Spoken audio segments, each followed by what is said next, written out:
ઓગટાળના ગીતો વધારે ગમે. તો ઘરમાં જેને એ જી બાપ બેઠો માનો એ જ અમૃતનું ઝાડ, ખાલી એનો એક ખોખારો, આખો એના આધારે જાય જન્મારો. એના એક ખોખારા ઉપર આપણા આખો જન્મારો આધારે હોય છે. પછી આ વૈયા ગયા હોય એની વિદાય હોય તોય કળિયું બહુ સારી છે રણુકભાઈ, કે બાપ એટલે આમ કેવી આપણને ફિલિંગ આવે, આપણા માટે શું શું એણે કર્યું. કે જાહો જલાલી આ દુનિયાની જોઈ મેં જાજી અને મારે હતી હાવ મોજ, કારણ આ દુનિયામાં જે છે એ બધું મારા બાપનું જાણે, મારે જે જોઈએ એ આવતું ટાણે, જે જોઈએ આવતું, એટલે દુનિયામાં છે એ બધું મારા બાપનું છે જાણે, મારે જે જોઈએ એ આવતું ટાણે.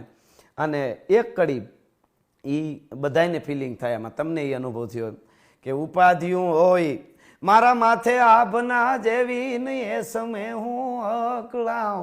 આપણે એમ થાય હવે શું થાય, મારો બાપ તે દી મને એટલું કહેતા, તું બધું ભૂલી હુઈ જા બેટા, તે દી મને એટલું કહેતા, બધું ભૂલી હુઈ જા બેટા. હું બેઠો છું, તું હુઈ જા. ઉપાધિઓ ભલે ને ગમે એવી હોય.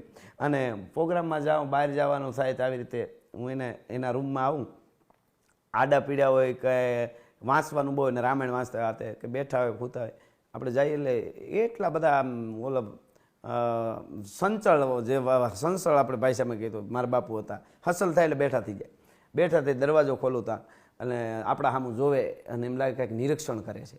એટલે એ કડી લીધી છે મેં. હું કમાડ ખોલું તા એ જી કાયમી મારો બેઠો થઈ જાતો બાપ, અને બેટા મોઢે કેમ સો ઝાંખો, એવું એની બોલતી આંખો. કે નહીં બેટા મોઢે કેમ સો ઝાંખો, એવું એની બોલતી આંખો. અને છેલ્લી કડી મને કેવું લાગ્યું, મારા બાપ એ વિદાય લીધી ત્યારે જેને જેને બાપ ગયો એને એવી જ અનુભૂતિ થઈ હોય કે મીઠડો એ મેરામણ કરતો તો મારા ઘરમાં ઈ ગુગવાટ. મીઠો દરિયો આપણે કોઈથી જોયો નથી, હોય નહીં, ખારો જ હોય, પણ મીઠો દરિયો જોવો હોય તો બાપની પાસે બેહી તો અનુભૂતિ થાય કે મીઠો દરિયો હોય ખરો દુનિયામાં.